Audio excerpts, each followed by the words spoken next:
Hi guys, here we are where we left off last time with the Hogwarts escape room.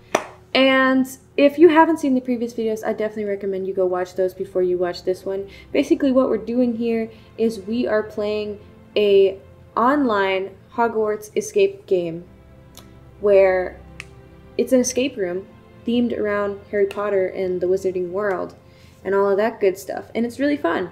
And so far, we're at this point, our friend has been possibly taken and we need to save her, and Peeves has appeared and it's just crazy up in here.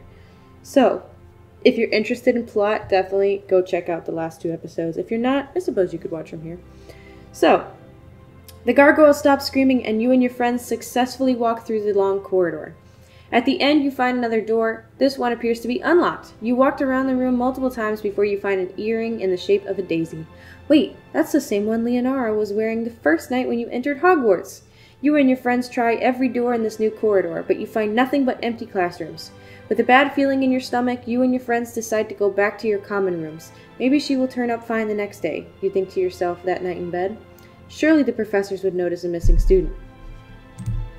And we'll continue searching tomorrow. It appears that nobody has noticed the disappearance of Leonora, so you decide to take matters into your own hands. Luckily, one of you is in the same house as Leonora. You hope to find answers in her dormitory. You walk to the Slytherin common room. As you walk through the room, you see a few people sitting on the black leather couches near the crackling fireplace. You see 2 boys playing wizard's chess against each other, one of them grinning and the other looking concentrated. "You're gonna lose this one, Caro," the grinning boy says. You walk past them towards the girls' dormitories. You decide to check Leonora's belongings to see if there are any clues as to what might have happened. Oh no! One of those muggle locks is attached to her trunk. Alohomora doesn't seem to have any effect on the little numbered lock. It looks like you'll have to figure out the combination of the lock. You look around the room. On her nightstand you find a postcard addressed to Leonora from her mother. You turn it around and see what you assume is her mother's handwriting. Have fun at Hogwarts, dear. In case you forgot the code to your lock, I've sent you this postcard. Love, Mom. You look at the front postcard and it just shows pictures of some potions. Alright, well, it has to do with these colors. Blue, green, purple, pink. Very easy. Very, very easy. 2, 1, 2, 3, 4, 5. 1, 2, 3. Oops. 1, 2, 3, 4, 5, 6, 7, 8. 1, 2, 3, 4. I wish my mom would send me a postcard, but I'm at a computer, so I don't have parents. Oh, wow, okay. Blue, green, purple, red. Did I get that right? Blue, green, purple, 1, 2, 3, 4, 5, 6, 7, 8. Red, 1, 2, 3, 4. Okay, so what is back at 4852? 4852, because it's the address. No. So what's with the orange ones? 2584. 2584. Yeah. What's with the orange ones? 1, 2, 3, 4, 5. Or perhaps these are purple, that's pink, it's only 3. I'm so smart. I'm so smart. That was, you know what, to be honest, that was just a really easy one. A lot of these have been super difficult, but that one was easy, okay? Don't quote me on that. You've successfully opened Leonora's trunk. You see nothing but clothes and books at first, but when you look through one of her books, a crumpled note falls out. You filthy blood traitor. You will regret coming to Hogwarts if you don't come to the building that has the most stories. Be there at midnight. You and your friends look at each other with confused looks. What building does that note mean? What building? My immediate thought was like the astronomy tower or something, but that is not a building, though, is it? No, they don't mean the pub, you drunk. Stupid. You and your friends look at each other. What buildings does the note mean? The most stories. Oh, the library. Duh. Duh! You and your friends decide to take the note seriously and sneak into the library that night. When you arrive at the library, you look around but can't find anyone or any other clues. You're about to go back to your dormitories when one of you stops and whispers, "Miss Norris, what do we do?" Oh no! What can you do to sneak around Miss Norris? You definitely don't want to get in trouble. What do you need to do? Well, this looks a little bit like Club Penguin! Club Penguin code. If anybody else knows the Club Penguin code, let me know. It's pretty obvious, right? A, V, O. Avoid. Avoid! It's pretty obvious. If you don't get how to do that, I'm sorry I didn't explain it before moving on. If you don't get how to get that. If you do get how to get that because of Club Penguin, you guys are real. You guys are really real. Phew, you escaped the gaze of Miss Norris and probably weeks of detention. You're ready to turn back when, wait, you realize you haven't checked the restricted section yet. You convince your friends to turn around and look for Leonora in the restricted section. Luckily, when you get back into the library, Miss Norris is now fast asleep on a tower of books on the opposite side of the restricted section. You and your friends sneak toward the restricted section. When you get to the door of the restricted section, you notice it's locked with another one of those bloody muggle combination locks. What's the correct code? Okay. Alright, I love these. One digit is right and in its place. One digit is right but in the wrong place. Okay, so it's not 8, so it's either 1 or 4. 2 digits are right, but both are in the wrong place. Okay, so 4 is in the correct place. So the last digit is 4. 1 digit is right, but in the wrong place. So it's either 3 or 6. 3 or 6, there's no 3 or 6 here. All of these digits are wrong. 3 or 6, 2 or 8. Well, 4 is in the last place. 2 are right, but both are in the wrong place. So 2 has to be the first one. And the middle one is, 1 digit is right but in the wrong place. It's either 3 or 6. 1 digit is right but in the wrong place. 2. Yeah, 2 is the first one. 1 digit is right but in the wrong place. 3 or 6. So 3 could be right but it can't be in the last place, so it has to be 6. That has to be the code. Let's go! I love those ones. When you open the door, one of you whispers about getting expelled if they find you here. You decide to ignore the comment and keep looking for your friend. When you reach the end of the restricted section, you are about to give up hope until you hear a muffling sound that sounds somewhat like a pixie. You look up to find the source of the sound and your mouth opens in shock. Taped to the ceiling is your friend, Leonora. You say a little too loud, but at this moment you don't care. Guys, we found her! You look at the sellotape that is keeping her body glued to the ceiling. How do you get her down? You find a piece of parchment on the floor. Both sides are scribbled with ink, but by quickly glancing at the note, you see the same acronym again, Saga. You still haven't got a clue of what this means, but maybe the note can help you get her down. Excuse me, that was my hands. My hands make a little fart. Okay, see the same acronym, which is SARA, or Saga.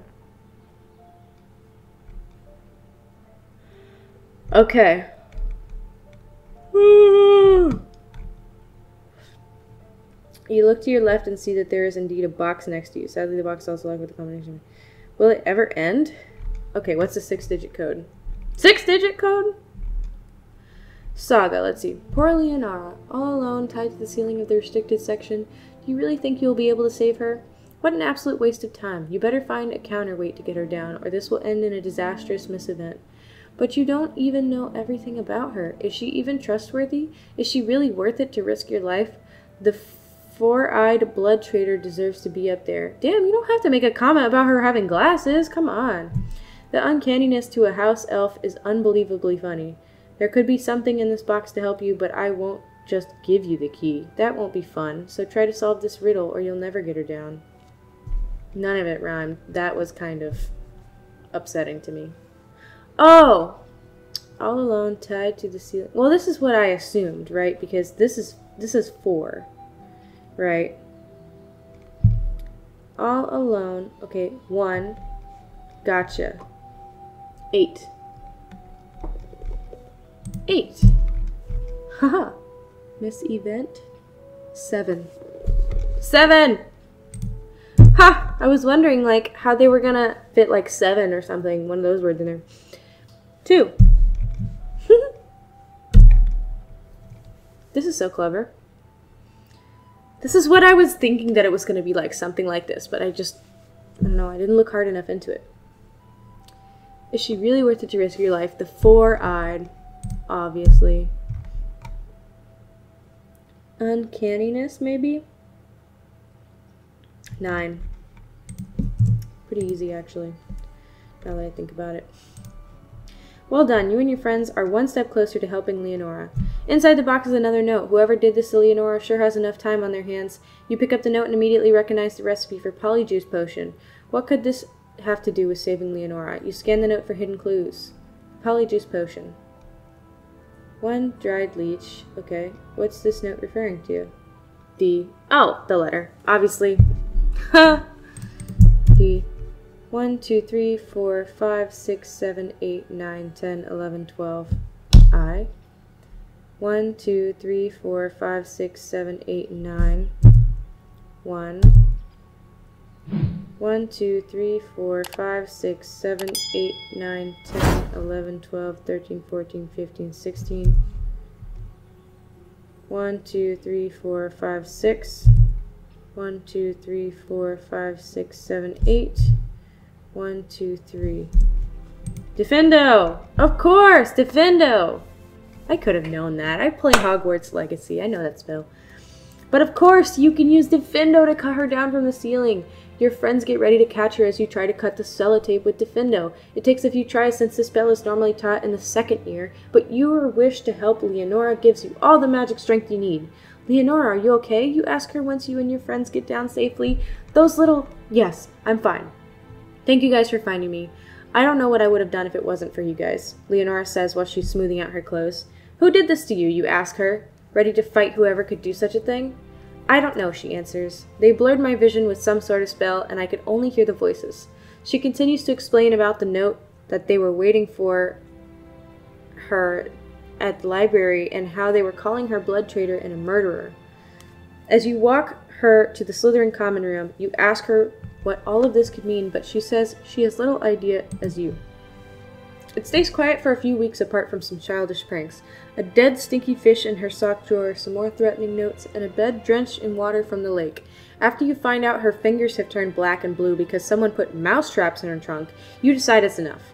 You confront her about the pranks, which by now sound like plain bullying.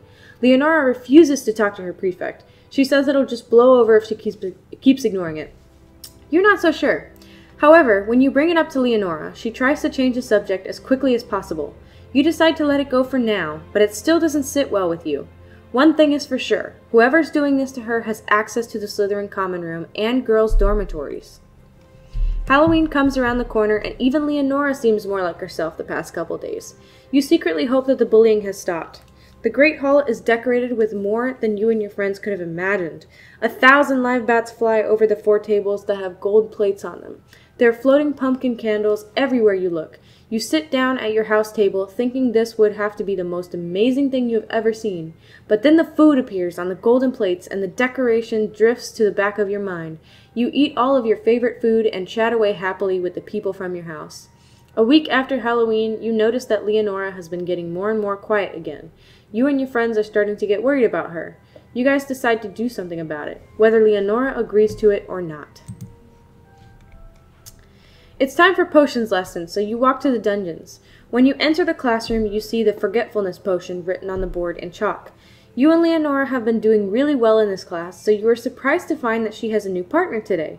You don't think anything of it, though, and decide to find another partner for yourself. You sit down next to Leonora and her new partner, whose name you think to be Serena. You learn that the forgetfulness potion has 3 main ingredients: Leith River water, mistletoe berries, and valerian sprigs. While you're brewing your potion with your new partner, you can't help but notice the uneasy look Leonora has on her face. Maybe she's having a hard time with the potion. You see that her new partner isn't doing anything to help. She keeps staring out the window and chatting to the boy next to her. This is why it surprises you when the professor compliments their potion and Serena takes all the credit. Leonora stays silent and just nods in agreement. This angers you, and you shoot a glance at your friends, who have also picked up on this. When class is over, Leonora is the first person out of the classroom. You wait for Serena by the classroom door. When she walks past, you stop her and confront her about taking credit for Leonora's potion. She laughs, but it doesn't sound sincere. You know nothing about that girl. Why defend her? You don't know the damage she has caused, so please keep your face out of my business. She tries to walk away, but you block the door. You ask Serena what this means because your patience with her is really starting to run out. You think she's so nice then, don't you? Then why didn't she tell you her real last name? If you're such good friends with her, she must have told you about her family. Now let me go or I will scream for the professor. Irritated by her words, you let her walk out of the classroom. But as annoying as Serena is she also a liar? Or is Leonora the one who's lying? You and your friends stare at each other in confusion, but before one of you can say anything, Serena turns around and shouts that she left a clue to Leonora's real last name in the potions classroom. Okay, what's Leonora's real last name? Well, okay. The first one, number 1. What the heck is that? Oh, that's a sword. I was like, what? 2 is a cauldron. 3 is the sorting hat. Unless it's hat. 4 is... What is that, a journal? A journal, a book, I don't know what that is, I'm gonna skip it for now. 5 is snake. And 6 is butterbeer. I'm thinking that's the sorting hat. I'm gonna say journal. It's another thing with letters. A, B, C, D, B, A, E, F, A. No. Pink 4. See that one? I don't know what it is. Cauldron. I want to say A. I'm gonna say it's journal, so I'm gonna say R. The first letter of that is vase, I'm assuming. The 5th letter of snake is E. 6th letter of butter. And first letter of that is sword. Travers. Wow, amazing. Could Leonora's last name really be Travers? You want to ask her yourself, but you don't want to upset her. You wait to see if she will talk to you about it, but she doesn't. It's time for your friends to go home for Christmas break. You have decided to stay and make use of your time at Hogwarts. You know Serena's last name is Bulstrode, and now you presumably know Leonora's last name is Travers. You've heard about an old book at the library that contains information about Slytherin pureblood families and their history of the last 100 years. You want to get your hands on this book, but according to the librarian, a third-year Slytherin has a hold of it. You trace down the guy who has the book in the possession and ask him if you can borrow it. He tells you that if you can beat him in a game of wizard's chess, he will allow you to borrow it from him. You accept the challenge. You've never lost a game of wizard's chess after all. You decide to play with the black chess pieces. How do you beat your opponent? This looks confusing as ever. Okay. What? Well, that one's obviously a knight. I don't know which one's a rook. I don't know which one is a, oh, well, that one's a rook. That one looks like a rook. That one might be the king? That doesn't make any sense to me. I don't understand this puzzle. 713. There we go. I think this is gonna be our last slide here. Happily, you borrowed the book from the now cranky Slytherin. You open it to the Travers page. Travers is an English and Irish surname that means troll or troll taker, as on bridges. Traverser, Norman to cross, skillful, or in French from the crossroads. The Travers family is a pureblood wizarding family. The authors of the Pureblood Directory consider the family to be among the 28 most pureblood families.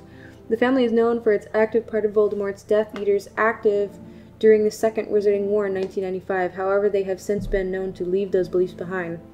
It is since they renounced their ties with the Dark Lord in 1999 that a feud started between them and the other pureblood families. In 2012, this caused a major conflict to occur where various pureblood family members lost their lives.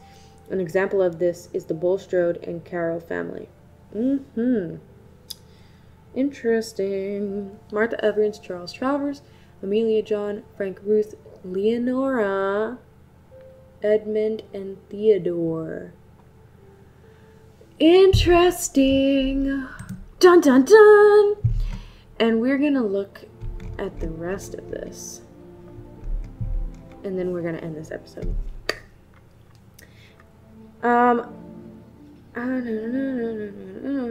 So, Edith Harris, Amos Bulstrode, Mark, Carol, Clara, Adam, Eliza, Serena Bulstrode. Very interesting. How horrible! No wonder Leonora has kept her last name a secret all this time. The book doesn't specifically mention what happened between the families, but the loss for both the Bulstrode and Carroll family is undeniably heartbreaking. However, you do know that whatever happened between both families, Leonora didn't have anything to do with it, which is why it's unfair that they're taking out their anger on her. A first year shouldn't have to pay for the consequences of something that happened when she was only 3 years old. You really want to talk to her, but she went home for the holidays. You feel guilty for finding out about her family's past, so you think it's for the best if you come clean to her about it. You decide to talk to her about it as soon as she gets back to Hogwarts after Christmas break. Alright guys, I gotta go ahead and end it here before we get any deeper into this story. It seems like we're coming to the end, but you never know with these kind of things. A curveball could easily be thrown at you.